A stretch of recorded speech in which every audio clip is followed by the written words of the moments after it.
All right, Karen. Yes. Let me ask you this.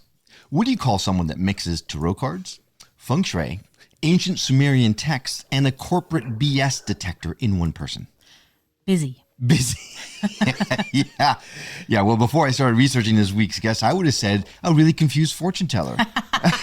But no, you actually get the Skeptical Shaman. And she's here today to expose the con artists and cults lurking in the woo world while teaching us how to use ancient practices to, boost your business or out-negotiate your boss.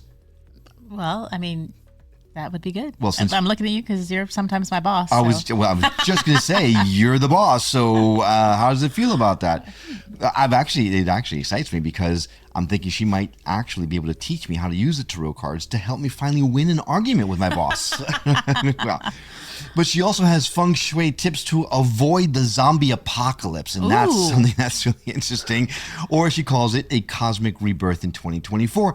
And I mean, who couldn't use some cosmic rebirth? I know. All right. Well, get ready, folks, because this episode is spirituality meets skeptical meets shamanic mic drops. If you're looking for a no-nonsense way to crack into the world of the woo, this might just be the episode for you. My name is Will. And I'm Karen. And unlike Mulder and Scully, we both want to believe. So we've embarked on a journey of discovery. We've talked to people deeply entrenched in the spiritual and metaphysical world. We've thrown ourselves into weird and wonderful experiences. I even joined a coven of witches. And wait, you joined a coven? Yep, all in the interest of finding something. Anything. That will prove that there's something beyond this physical, three-dimensional world we all live in. This is the Skeptic Metaphysicians.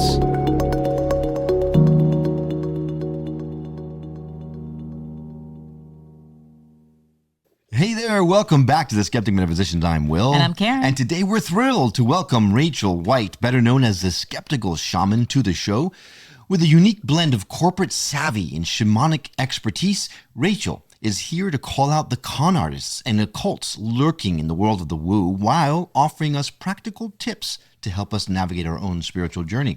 Now, she's a modern rebrand of ancient wisdom, combining practices like tarot, feng shui, and shamanism with deep insights into ancient texts and even woo-based conspiracy theories. Ooh.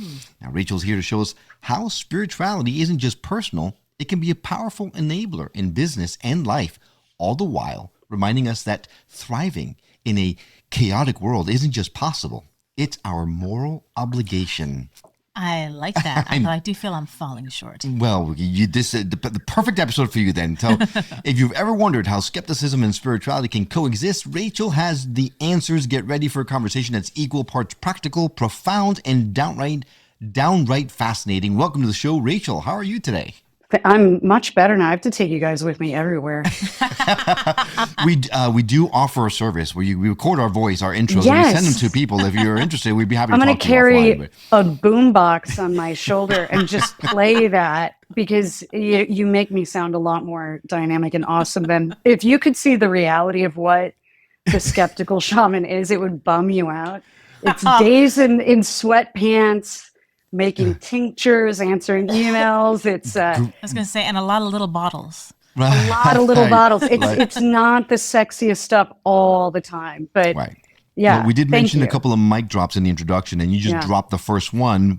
Like, how do you go from there? This is supposed to be exciting, and oh my God, and incredible, and not a bummer, Rachel. No, not a bummer. It's just It's interesting. Have you guys ever had the experience of it's a through the looking glass moment for me when someone introduces you and lists, you're like, what does that sound like? All those things. And I was like, schizophrenic on the bus. I like that better than a crazy fortune teller. Yeah. I mean, it really is something. And it's funny because it sounds very disjointed and it sounds like a series of contradictions, just like the Skeptical Shaman. I picked that moniker for my podcast because I knew it was going to confuse people. Right. And if something confuses them, it intrigues them. And it's not a contradiction, actually. Right. And, skepticism and spirituality are inextricably linked because I think skepticism is inherently curious. And there's energy there about asking questions. And, I used to be a good little atheist. I worked in corporate real estate and at consulting firms like Deloitte. And, I thought I was smug. I thought I knew everything. I was like, oh my God, these, closed-minded fundamentalists and these superstitious magical thinkers. And then I had an experience that challenged that. And I knew if I didn't invite that data in, I was just as closed-minded and fundamentalist in my atheism as I saw the religious world at the time. And I always joke that atheism, I think, is a natural reaction to Catholic school, including college. Right. I got kicked out after 2 weeks of Catholic school, so I wouldn't know if I wow. really fit that bill. But several of my family members got kicked out of Catholic schools. It's a badge of honor. You've earned a very special merit badge. And I joke that I used to back in my smug atheism say I got out early on good behavior, like it was prison or something. And I'm not Catholic now, obviously. I'm a shaman, but it's been a real adventure and a real journey. Yeah. And it was fueled by skepticism and curiosity, frankly. Well, the first hint that I got that you were something different was when we first saw you, you were not wearing feathers and burning sage everywhere as a shaman. So that's a good thing. But before we started recording, we talked about the difference between skepticism and pragmatism or cynicism. Yes. It's important to note the difference, right? The name of our show is the Skeptic Metaphysicians for a reason. We always talk about the fact that we're not the cynical metaphysicians, we're the skeptic metaphysicians, because we are open, but we need a little bit more than just faith to go on things, right? So I assume it's the same with you. 100%. And nothing that I do is faith-based, which again sounds nonsense to people. I say it's direct experience and evidence-based. Now that evidence isn't peer-reviewed, quantitative metrics evidence. It's qualitative. Thank you. And I'm pumped about research that's happening, and it's really getting interesting. But when I work, I have a spiritual transformation coaching program, and I work one-on-one with people.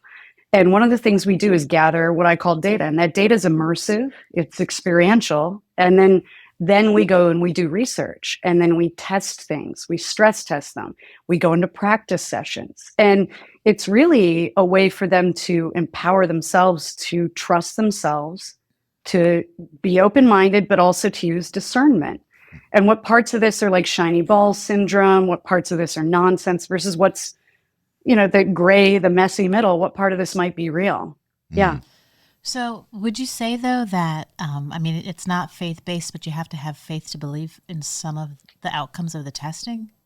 Or no? I don't. I don't mean faith as in, religion. Spiritual. Yeah, I don't mean like a religious faith, but just a belief. I think it's true. For me, it's more, I'm open-minded to the possibility, and the data better impress me for me to pay attention to it. And then, I almost skip belief and I go to knowing.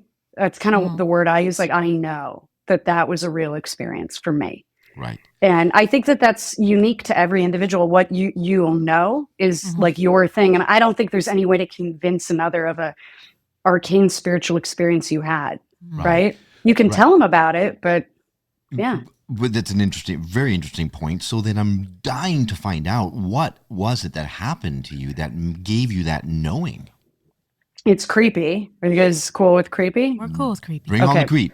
So I was working at a global real estate company in my early 20s, living in a studio apartment in what's called the Lincoln Park neighborhood in Chicago. And it was full of interesting characters, shall we say. It's buildings full of studio apartments generally are. And I'll leave it at that. And I'm happy to be out of that building now.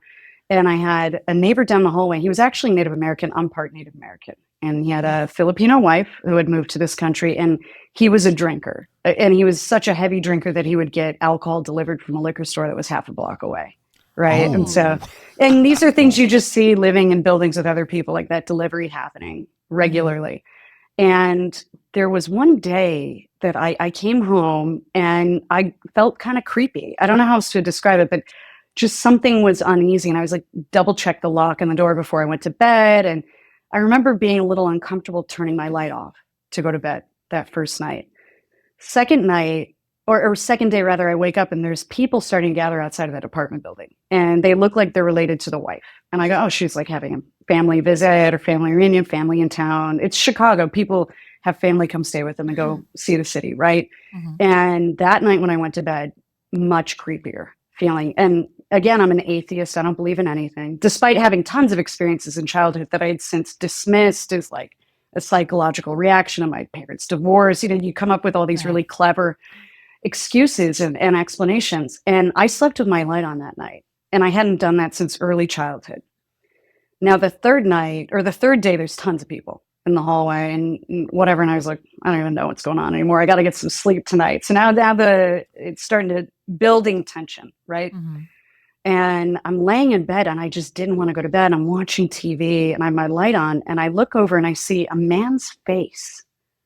And what's weird about it is he wasn't like beautiful as in attractive to me, but I was, like beautiful, like a statue, like a marble statue in the Louvre thing, like a perfect looking being. Next thing I know, I feel something enter my mouth and start going down my throat. And I go to say a word and I hear a voice right out of The Exorcist come out of my throat. Oh, Karen sleeping with the light on I'm tonight. sleeping with the light on. Sorry. You're awake all night.